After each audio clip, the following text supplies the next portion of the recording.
Assalamualaikum warahmatullahi wabarakatuh. Sebelumnya izinkan saya untuk memperkenalkan diri. Perkenalkan, nama saya Wina Setiawati dari SI 20A.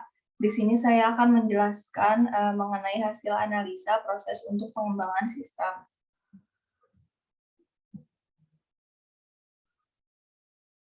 Langsung saja.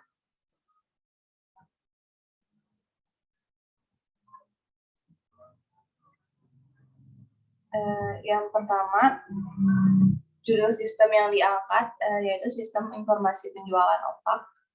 Lalu yang nomor 2, hasil analisa prosedur berjalannya itu menggunakan perencanaan skop yang akan dibangun, yaitu menentukan bagaimana skop didefinisikan, diverifikasi, dikontrol, dan bagaimana flow-map dibuat. Yang saya ambil di sini adalah pemilik, konsumen, pegawai bagian penjualan, dan pegawainya bagian produksi. Lalu ketiga, usulan prosedur sistem. Di sini ada usulan prosedur sistem, ada bagian konsumen, bagian penjualan, bagian produksi, dan pemilik.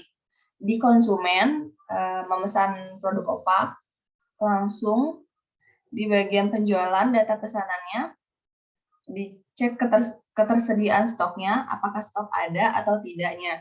Apabila ada, simpan data pesanan. Apabila tidak ada, di bagian produksi, yaitu membuat pesanannya terlebih dahulu. Apabila produk OPAK tersedia, langsung sudah tersedia, langsung ke bagian penjualan untuk simpan data pesanan tersebut. Di bagian produksi ini lalu membuat laporan stok produk yang sudah dibuat untuk dilaporkan ke pemilik, laporan stok produknya. Lalu di bagian penjualan, apabila sudah simpan data pesanannya, langsung ke struk data pembayaran untuk melakukan pembayaran di konsumennya. Lalu bukti pembayarannya dikonfirmasi langsung ke konfirmasi pengiriman. Apabila struk data pembayaran ini sudah, langsung membuat laporan penjualan produk OPAK untuk dilaporkan ke pemiliknya. Lanjut, di sini ada diagram diagram konteks. Di diagram konteks di sini ada sistem informasi penjualan OPAK, ada bagian penjualan, konsumen, pemilik, dan bagian produksi. Yang pertama, di sini ada login oleh bagian penjualan ke dalam sistem penjualan. Yang kedua, yaitu input data produksi ke dalam sistem penjualan. Yang ketiga, input data konsumen dari sistem penjualan. Yang keempat, bagian produksi akan mendapatkan informasi data pemesanan. Yang kelima, konsumen akan mendapatkan informasi data produk. Yang keenam, bagian penjualan akan mendapatkan laporan stok produk dan pesanan. Dan yang ketujuh, pemilik akan mendapatkan laporan penjualan. Di sini ada overview diagram. Ada 1.0 yaitu pendataan produk. Itu pendataan produk di sini, bagian penjualan itu menginput banyaknya data produk OPAK yang tersedia, lalu menginput laporan jumlah produk yang harus dibuat kepada bagian produksi.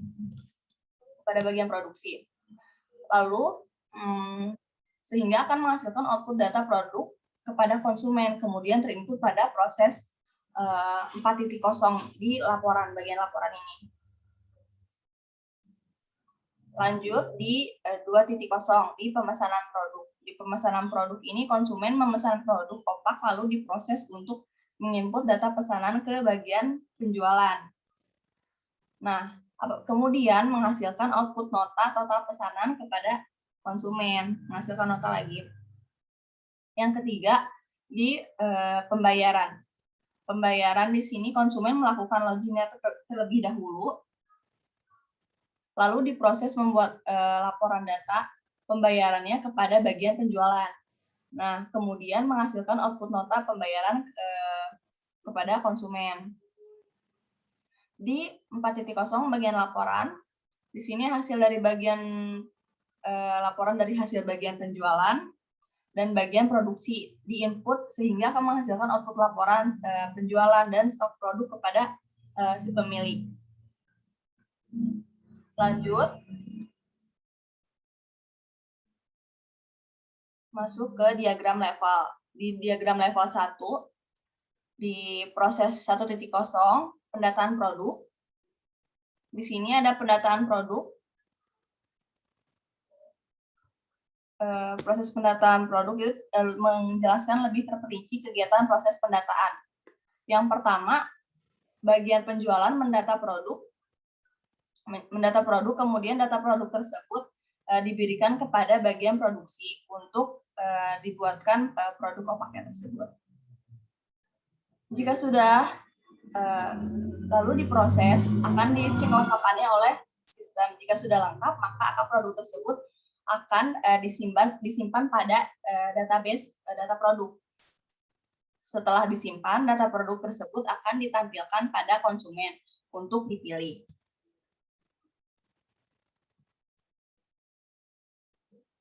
Lanjut, di diagram level 1, proses 2.0, yaitu pemesanan produk. Di sini menjelaskan mengenai kegiatan proses pemesanan. Pertama, konsumen memilih produk yang akan dibeli. Data produk tersebut berasal dari database produk. Setelah memilih produk yang akan dibeli, customer harus mengisi data pesanan yang kemudian disimpan pada database pemesanan. Kemudian disimpan pada database pemesanan. Setelah disimpan di database pemesanan tersebut, bagian penjualan akan mendapatkan laporan data pemesanan. Sedangkan konsumen akan mendapatkan nota total pemesanan.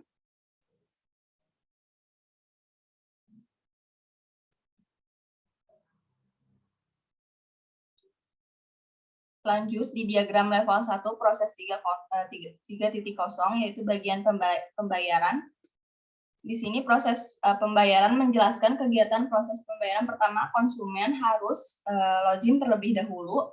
Untuk login tersebut, konsumen menggunakan ID pemesanan dan password yang diperoleh dari database pemesanan. Setelah itu, baru mengisi data konfirmasi pembayaran yang akan disimpan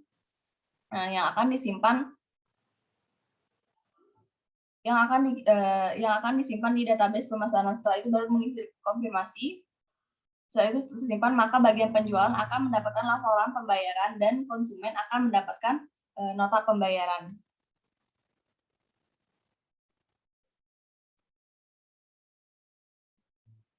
Lalu diagram level 1, proses 4.0, laporan.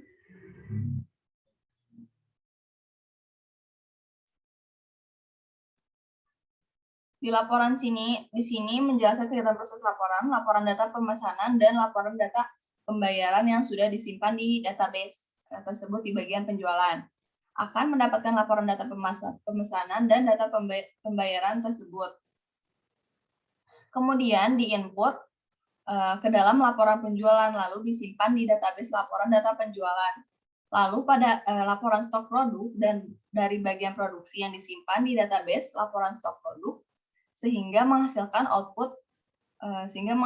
output laporan dari data penjualan dan laporan stok produk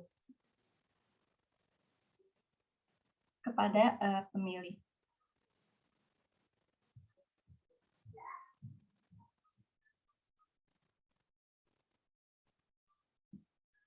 Mungkin sekian yang dapat saya jelaskan. Mohon maaf apabila ada kesalahan dalam penyampaian. Wassalamualaikum warahmatullahi wabarakatuh.